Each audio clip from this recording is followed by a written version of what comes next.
Imaginez un instant, vous venez de vivre une séparation difficile. Vous ressentez un mélange de tristesse, de colère et de confusion. Pour vous distraire, vous vous tournez vers votre téléphone. Vous scrollez sur Instagram, Facebook ou Twitter, et là, vous tombez sur des photos de votre ex, des souvenirs heureux, ou même des publications qui semblent vous rappeler ce que vous avez perdu. Ces moments peuvent sembler innocents, mais ils peuvent en réalité alimenter votre douleur et prolonger votre souffrance. Dans cette vidéo, nous allons explorer ensemble ce que vous faites sur les réseaux sociaux qui pourraient aggraver votre situation, et surtout, comment vous pouvez transformer votre expérience en quelque chose de positif. Alors, restez avec moi, car nous allons découvrir des stratégies pratiques pour gérer votre présence en ligne de manière à favoriser votre guérison plutôt que de l'entraver. Bonjour. Aujourd'hui, nous allons aborder un sujet qui touche beaucoup d'entre nous, la gestion de la séparation. Que vous veniez de vivre une rupture ou que vous soyez en train de naviguer dans les eaux tumultueuses de la douleur émotionnelle, il est essentiel de comprendre comment nos comportements, en particulier sur les réseaux sociaux, peuvent influencer notre processus de guérison. Pour commencer, il est crucial de comprendre comment les réseaux sociaux peuvent influencer notre état émotionnel après une rupture. Ces plateformes, conçues pour nous connecter, peuvent paradoxalement nous isoler et intensifier notre souffrance. Les réseaux sociaux sont un miroir de nos vies, mais ce miroir peut déformer la réalité. Lorsque nous voyons des publications de nos amis ou de notre ex, nous avons tendance à ne voir que le meilleur d'eux, ce qui peut nous amener à nous sentir encore plus mal dans notre peau.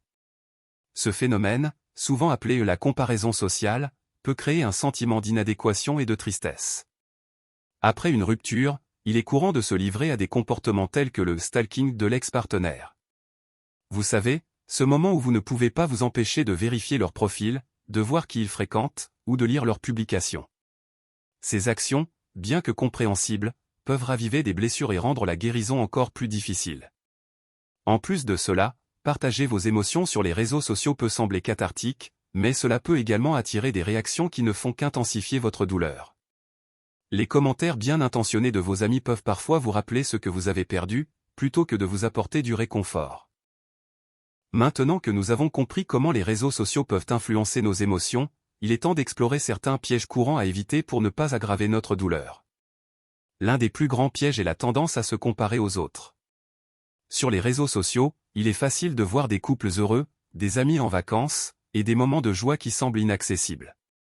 Cette comparaison peut créer un sentiment d'inadéquation et de désespoir. Rappelez-vous que ce que vous voyez en ligne n'est souvent qu'une façade. Les gens partagent leurs meilleurs moments, mais cela ne reflète pas nécessairement la réalité de leur vie. Un autre piège est le partage excessif de vos émotions. Bien que cela puisse sembler une façon de libérer votre douleur, cela peut également attirer des réactions indésirables.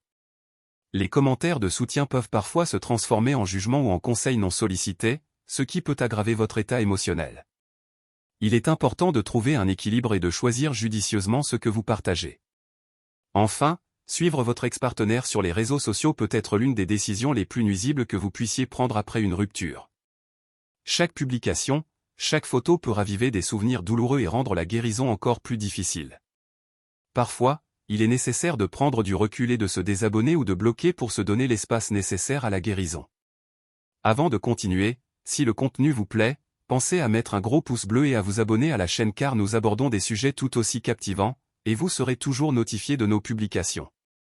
Après avoir identifié les pièges à éviter, il est temps de se concentrer sur des stratégies qui vous permettront d'utiliser les réseaux sociaux de manière plus saine et bénéfique pour votre bien-être. La première étape consiste à définir des limites claires concernant votre utilisation des réseaux sociaux. Cela peut inclure la réduction du temps passé sur ces plateformes ou la création de moments sans téléphone. Par exemple, vous pourriez décider de ne pas consulter vos réseaux sociaux pendant les repas ou avant de vous coucher. Cela vous aidera à vous concentrer sur le moment présent et à réduire l'impact émotionnel des publications.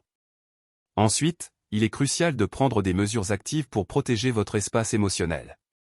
Si suivre votre ex-partenaire ou des comptes qui vous rappellent votre ancienne relation vous fait du mal, n'hésitez pas à vous désabonner ou à bloquer ces comptes.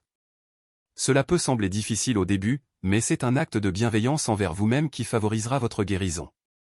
Enfin, pensez à créer un environnement en ligne qui vous inspire et vous motive. Suivez des comptes qui partagent des messages positifs, des conseils de bien-être, ou des histoires de résilience. Entourez-vous de contenus qui vous élèvent plutôt que de vous abattre. Cela peut transformer votre expérience sur les réseaux sociaux en un espace de soutien et d'encouragement. En plus de gérer votre utilisation des réseaux sociaux, il est essentiel d'explorer des alternatives qui vous aideront à vous distraire et à vous concentrer sur votre bien-être. Commencez par vous engager dans des activités hors ligne qui vous passionnent. Que ce soit le sport, la lecture, ou même des projets créatifs, ces activités peuvent vous aider à canaliser votre énergie de manière positive. Elles vous permettent également de vous reconnecter avec vous-même et de découvrir de nouvelles passions. N'oubliez pas l'importance de prendre soin de vous. Investir du temps dans des pratiques de bien-être, comme la méditation, le yoga, ou le journaling, peut vous aider à gérer vos émotions et à favoriser la guérison. Ces moments de réflexion personnelle sont cruciaux pour retrouver votre équilibre émotionnel. Pour conclure, nous avons exploré ensemble comment les réseaux sociaux peuvent influencer notre processus de guérison après une séparation. Nous avons identifié des pièges à éviter et des stratégies pour naviguer sur ces plateformes de manière plus saine. Rappelez-vous que vous n'êtes pas seul dans cette épreuve. La guérison est un voyage, et chaque petit pas compte. Je vous encourage à partager vos expériences dans les commentaires ci-dessous. Quelle stratégie avez-vous trouvé utile? Quelles alternatives avez-vous explorées? N'oubliez pas de vous abonner à la chaîne et d'activer les notifications pour ne pas manquer nos prochaines vidéos. Ensemble, nous pouvons créer un espace de soutien et de partage. Prenez soin de vous, et rappelez-vous que chaque jour est une nouvelle opportunité de guérir et de grandir.